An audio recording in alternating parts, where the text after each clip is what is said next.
Hikaru here sacrifices first the knight. Brilliant move number 1. The idea of this sacrifice is that after f takes e4, rook f1 check cannot be taken because it's checkmate, and if king g2, the king is brutally hunted out with a sequence of moves. So knight takes c4, but no problem, Wesley's just not going to take the knight. Well, that's too bad Wesley's not going to take the knight, because in this position, after sacrificing his knight, Hikaru is going to sacrifice, you guessed it, the rook! Rook takes f3, 2 brilliant moves!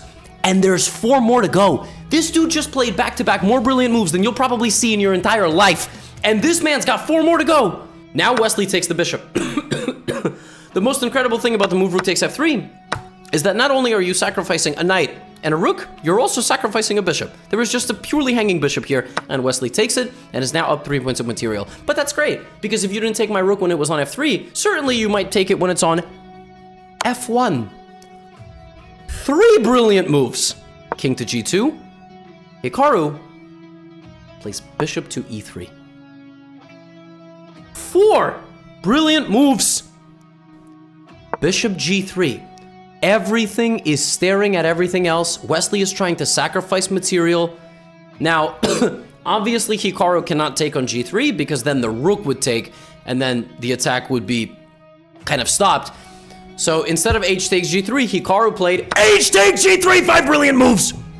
5 and 1 more to go. What is the idea?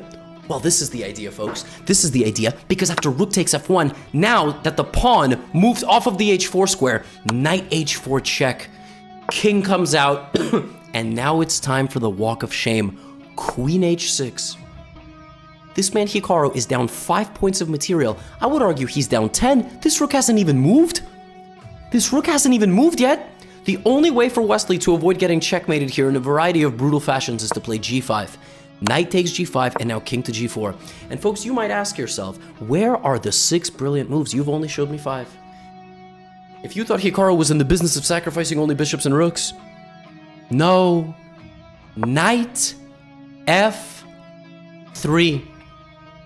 You have a few ways of getting out of this situation. You can play knight to f2, and now Hikaru ends the game with utmost precision by playing queen to h4 check, king to f5, and the rook gets a turn. Rook f8 check, king to g6. He sacrifices the rook again. King takes f6. Double check with the knight and the queen. King g6. Queen g5.